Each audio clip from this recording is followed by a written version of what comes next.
In Game of Thrones, there are few villains who command a scene better than Tywin Lannister. From the beginning of the story, we know him as a fearless commander, ruthless politician, and a man who understands power politics, how to take power and how to use it to maintain that power.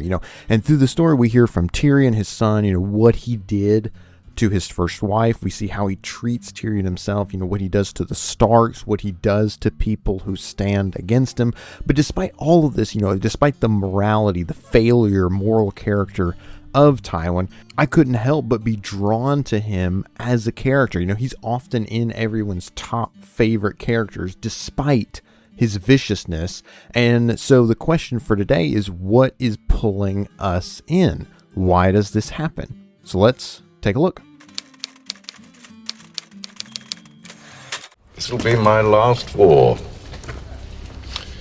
Win or lose. Have you ever lost before?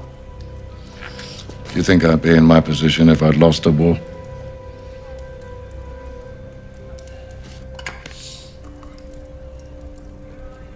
This is the one I'll be remembered for. George R.R. Martin does something I've only seen a handful of writers try. I don't think it's especially hard or difficult, but for some reason it seems to be something rarer that they do. And it's an aspect that I don't see very often. And for this, he doesn't give up on a character. And specifically for this, he doesn't give up on his villain characters, because they have often a typical path that they'll develop for a villain. They'll set up a scene, and these scenes are typically done to tell the audience what to think and to convey several things. Who is the bad guy? Who is the good guy? What's at stake? And to pull the audience in and to tell them who to like, who to root for. Think the classical, maiden in distress on the street. Oh, won't someone step in and help me from insert local villain? And this gives the hero a moment to be heroic, without them being arrogant. They aren't inserting themselves unnecessarily into a scene. No one else, there clearly is a need for a hero, and no one else is stepping up. So now they can show off their own competence. They can show how good they are, how powerful they are. It also forces the audience to root for a character, because we're rooting not necessarily for the hero in the beginning, we're rooting against the villain. And so who is going up against the villain? The hero. And so it naturally, everything starts to fall into place. We're kind of passive as the audience until we're pushed by the story to back a particular character. And so, for example, in Game of Thrones, take a look and see what this scene does. What good will my sympathies do then? None, but it is expected of you. Your absence has already been noted. The boy means nothing to me. Oh, I can't stand the wailing of women. One word, and I hit you again. I'm telling Mother. And so for Joffrey's character, we're introduced to him and we hate him. He's whiny, he's cruel, he's a bully. It's just everything about him, we hate him. We barely know anything about Tyrion, and then bam, after he slaps him, we're sold on Tyrion. We're all aboard the Tyrion train. And this sets up one of the best characters in the whole story from here to let this play out. But George R.R. Martin goes further than this typical arc for most of his villains, for a lot of his villains. Instead of simply building up a villain to be taken down by a hero, and all we get is this one-sided caricature almost of this evil villain who's evil for the sake of evil. What it does is it allows the audience to see this villain for how they see themselves. Because Game of Thrones really thrives as a story because it really goes after this hyper realistic worldview and realistic conflict and expectations and outcomes, despite being in a medieval fantasy genre. Now, granted, it's a very cynical, very, modern cynical view, but it's bound by this realism. It's not that, hey, we're not, just because we're in a medieval fantasy genre world, it doesn't mean that it's a storybook ending. You can have villains who win, for example. You don't have the typical one-sided villains that do this because they're evil and that's it.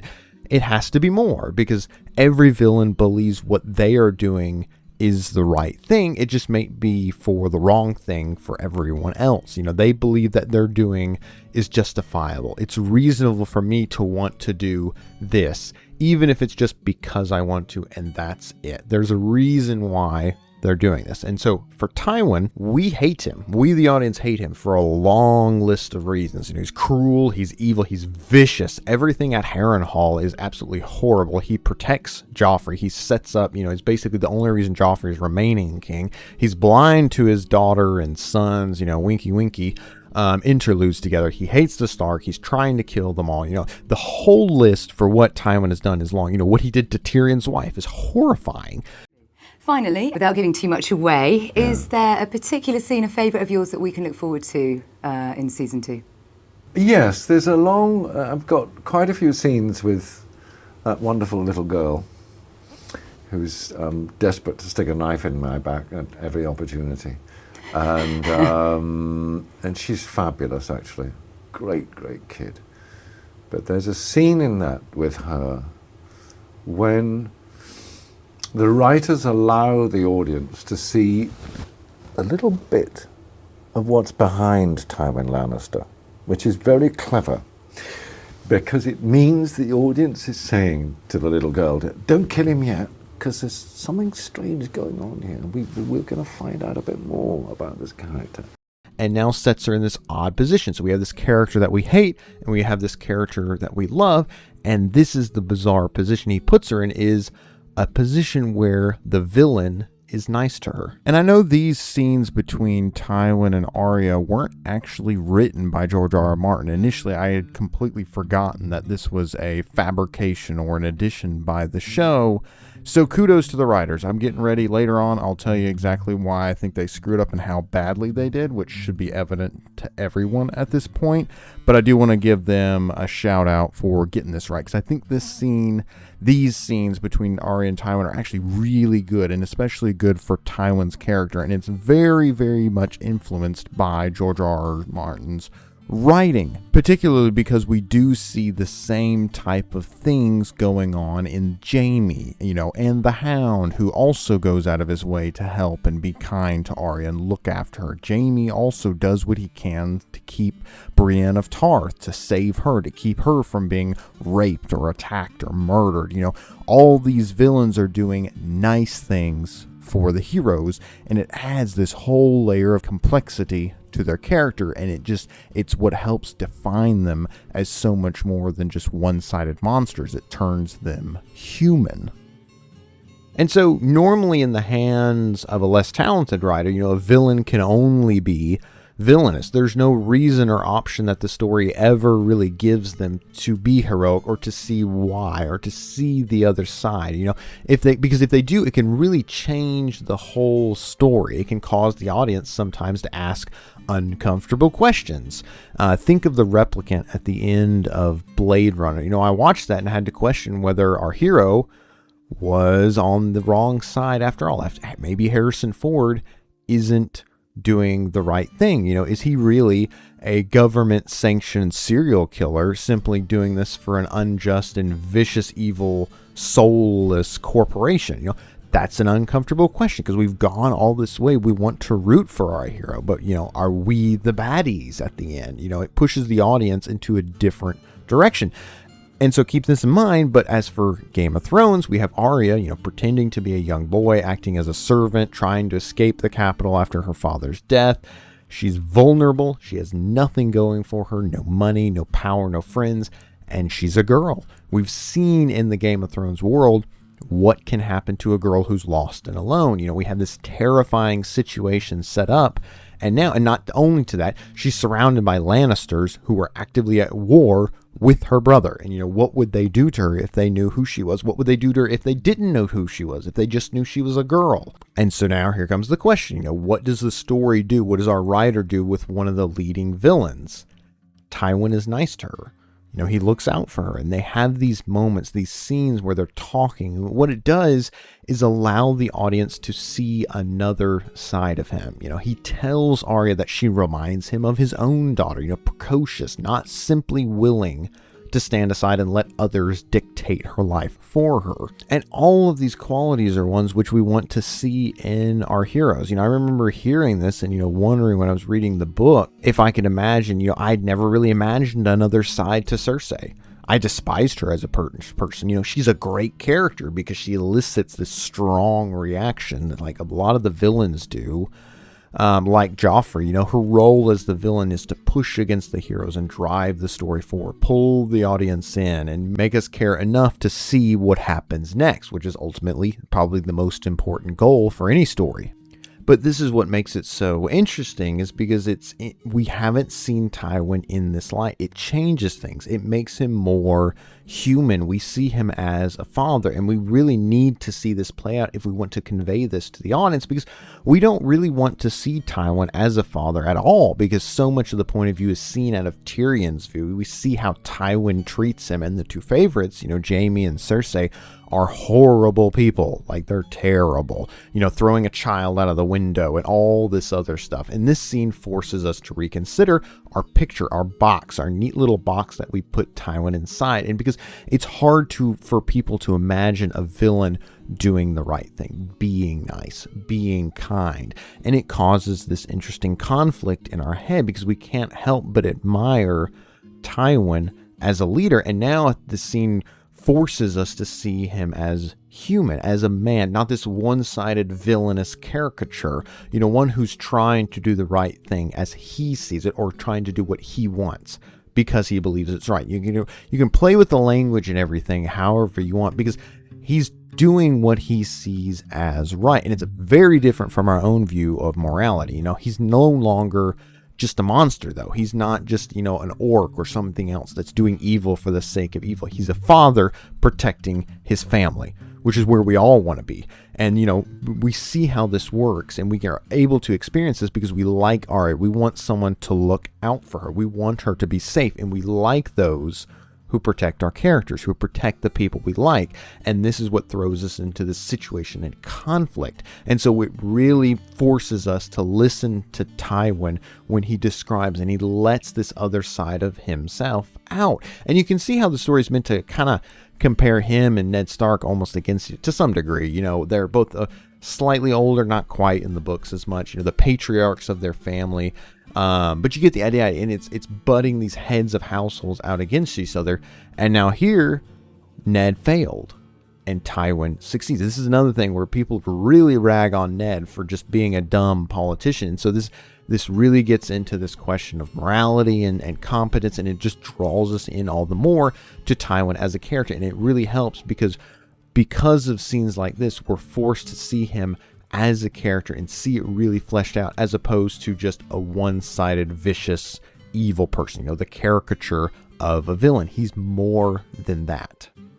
And this leads us to the next rule in stories that took me a while to fully grasp and appreciate. And it's that audiences are drawn to competence more than morality, which is why it doesn't really take much to pull the audience into this situation. You know, Tywin is nice to Arya, and that's about it. He's still giving out there giving orders to kill people, torture them, trying to kill her family, you know, all this. But we can't help but be drawn in, because anyone can like the hero. They're heroic. They make us feel warm and fuzzy. They do the right thing, saving puppies and all that.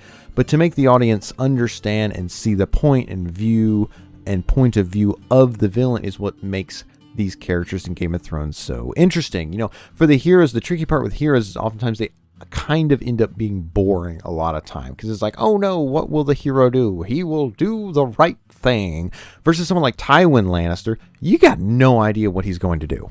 And now on the flip side, we have made the audience understand and see the point of view of the villain, what makes him tip. And we have to grapple with the fact that Tywin, you know, this character we hate, isn't just one-sided. There's more to him, and this is what pulls us in and makes us want to see what happens next. And this is something that George R.R. Martin does really well for a number of characters. I'd say the favorite ones for a lot of people is the Hound and Jaime. You know, this is one thing that, you know, has caused one of the greatest crimes of season 8 of the show, is the utter disgraceful massacre of Jaime's arc, you know, by these two guys who wanted to kill the show so they can move on to some other franchise and ruin that one as well. But, you know, it's these characters that we initially hated. George R. R. Martin kept developing them until we saw the other side. I hated the Hound. I hated Jaime. I thought there's no way If you told me, yeah, you're actually going to like him. In fact, one of these guys might become your favorite characters, I would never have believed it. It's because he kept going. He didn't let us just see them as this one-sided evil villain. There's more to them.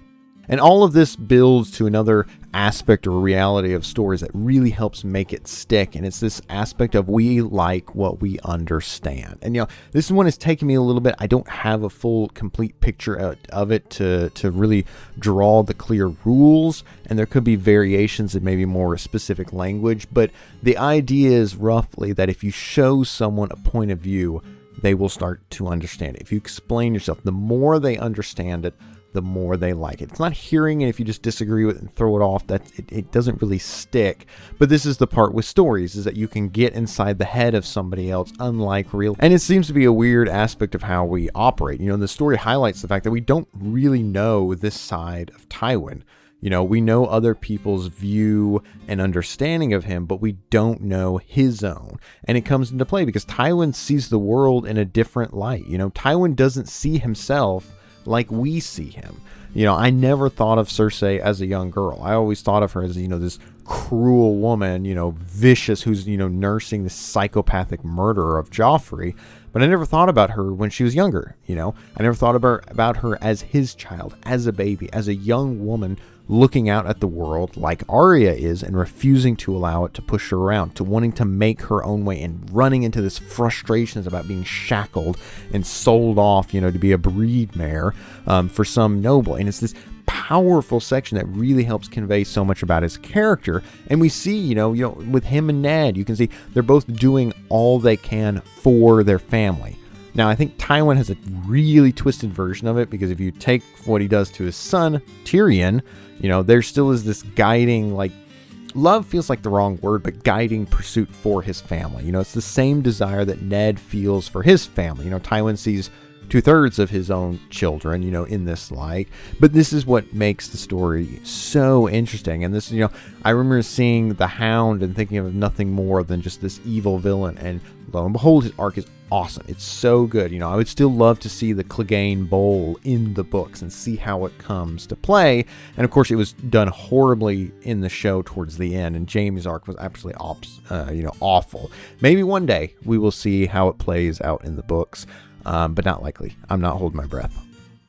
And it's these moments that show Tywin and build him up as a more fleshed out character, as a person, and less of a one-sided evil villain. We understand that we understand how he sees himself.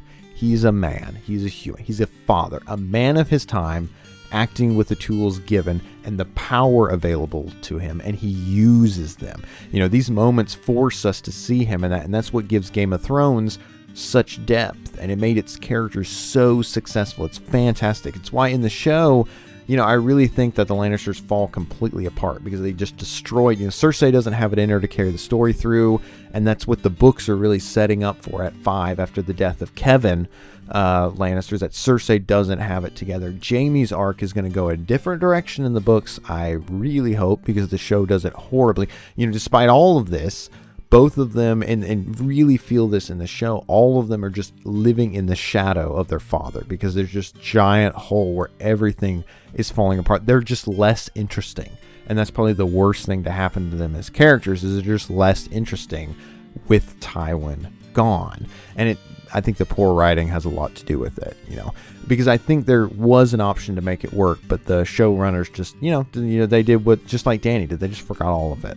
So, down in the comments below, list your favorite Tywin scene. I would love to hear it. So, let me know. Do you agree with me? Do you not? I would love to hear from y'all. And that's all I've got. So thank you for your time. I'm Jeff Cassidy, and this is Fiction Applied, and I will see you in the next.